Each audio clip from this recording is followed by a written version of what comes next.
Next, let's talk to another friend of the show, friend of ours, Jon Steingard. Jon. Amazing.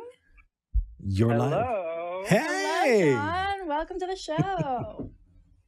How's it going? This call screening system is rad. Yeah. I was just listening in, and I was like, oh, obviously I'm a noob for calling in. This is legit, guys. We're trying. Glad you think so. Yeah. It's been a lot of fun, and it's really, really nice of you to call in, man. Actually, in the show notes, it says you've got a question for us.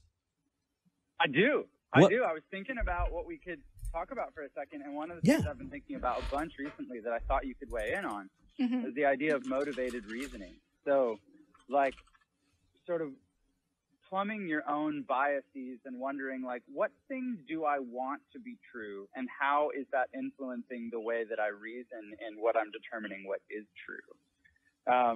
Do you guys have any advice for me and for the audience on, like, how you think about your own biases and the things that you want to be true, and how that might affect your reasoning as you're sort of working things out in as objective a way as you can? Like, how do you guys manage that? Oh, poorly.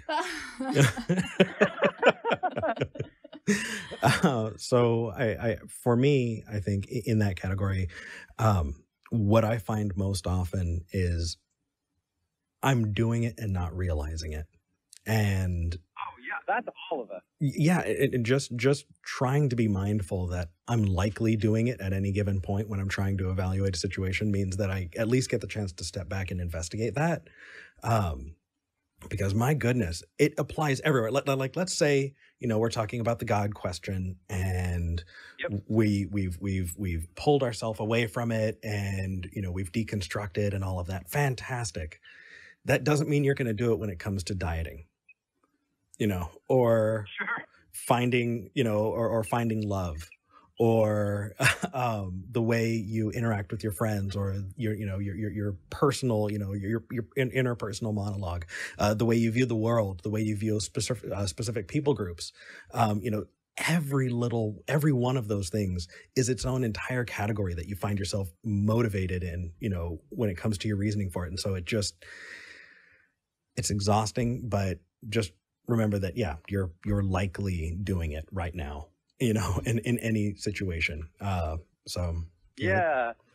me, that's like it's sort of a source of empathy for me, because I go, oh, okay, like there are ways in which each of us have developed ways in the world, and in a lot of situations, like the way that we come to see the world is part of, like, kind of how we hold ourselves together. And so we're very motivated not to have some of our fundamental assumptions challenged, right? And so, like, our tendency, this is everybody across the board, is to defend our existing presuppositions. Yeah. And because they're not just external ideas, they're, like, central to how we see the world and how we live our lives. And so absolutely. I just think about that because, like, I have very smart friends that don't believe in God and very smart friends that do. And the question's worth asking, like, how is that? Exactly. Well, I think that kind of touches on something that I'm trying to discover and unpack a little bit more myself, which is this concept, it's kind of a glib thing that I've been saying, I know, which is you can't choose what you believe. Right. And to an extent that is true. Once you are convinced of something, or you find something not convincing, that's kind of it. But what you do to get to the point of becoming convinced or avoid being unconvinced is a choice. Yeah. So I think that a lot of it's easy to just go, oh, well, I don't have a choice in this, therefore I can't hold this person responsible for what they believe, or I can't be blamed for my beliefs one way or the other. There is an element of choice there, and motivation plays a big part in that. Are you doing unbiased research, right? Are you listening to other voices? Are you going beyond your comfort zone? Those are choices that inevitably will impact your belief system. Yeah.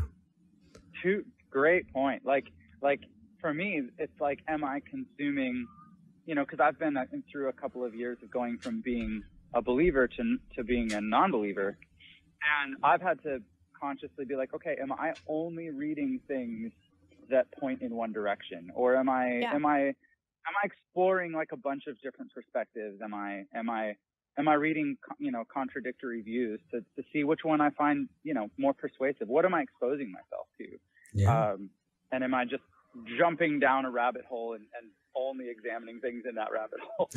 Right, or only examining other perspectives through a specific lens, right? Like, it's very easy for me to think, Correct. oh, I get the Christian perspective because I listen to other atheists talk about the Christian perspective, but that still is a lens through which I'm looking at things. So making sure you're getting those primary sources and actually digging into other people's worldviews, I think, is huge. Yeah, and on that point, one of the things that I found helpful is the realization that evangelicalism does not speak for all of Christianity. And so there's certain things that are in play in evangelicalism that in North America, it can be very easy to feel like that's what Christianity is. And as it turns out, the vast majority of Christians that have ever lived have not been evangelicals. They've been Catholic or Eastern Orthodox. And so there's a plurality of views there, and it's worth exploring multiple different perspectives, even within a faith that maybe you don't hold. Oh yeah, when I first got out of the Christian worldview, I guess, and was kind of in that angry atheist phase around like 2018, I would just use the blanket term Christians to describe evangelicals, essentially. Like, if I had an issue with evangelicalism, I would be like, Christians always do this. And it took a lot of very patient people, both atheists who had done more research than me and Christians that I know and appreciate because of their more progressive and informed viewpoints, to be like, hey, maybe be explicit in where you're pointing your finger, because not everybody holds those opinions. Super good point. Good point. Well, I'm stoked for you guys and excited for your show. And anytime anyone takes, this is my maybe latent Christianity talking, but like a quote unquote leap of faith, right? To go and try something new and do something creative and take a risk. That is always something I want to celebrate. And so I'm celebrating with you guys, and congrats on this new show. Thank you so much for calling it. We celebrate you too, man. In fact, before we let you go, can we plug you? Where can people find you? Can you tell people, what you do and who you are? So as some of your audience might have heard, if you grew up in Christianity, I was in a band called Hawk Nelson for 15 years. And then sort of privately first, and then publicly sort of began questioning my faith. And that was about a year ago. And then about 6 months ago, I started a YouTube show and podcast called The Wonder and the Mystery of Being that sort of explores this gray area between belief and unbelief, and questions and doubts and faith, and kind of all kinds of things in that little niche space in between. And V, you've been on my show, and I have. And Eric, and so we'll have to connect more in the future. But for anyone who is listening or watching, that's kind of what I do online these days, is the wonder and the mystery of being. Wonderful. That's wonderful. We love watching your dialogues, and it's awesome knowing you, man. Thank you so much for calling. Yeah, thanks for having me. Good luck. Thanks. Take care. Thank you. Bye. He's fun. He's awesome. We actually went on a virtual double date with Jon and his wife. Yeah. And I really, really hope that she calls in too, because she has an amazing story. And Absolutely. If she would be comfortable sharing, I would love to hear from her too. But yeah, they're awesome. They are. Awesome people. People this is so cool that we do this, that we're getting to meet these people. It's just fun. I remember the first time that I became aware, because I don't think I ever listened to Hawk Nelson as an evangelical. Sorry, Jon.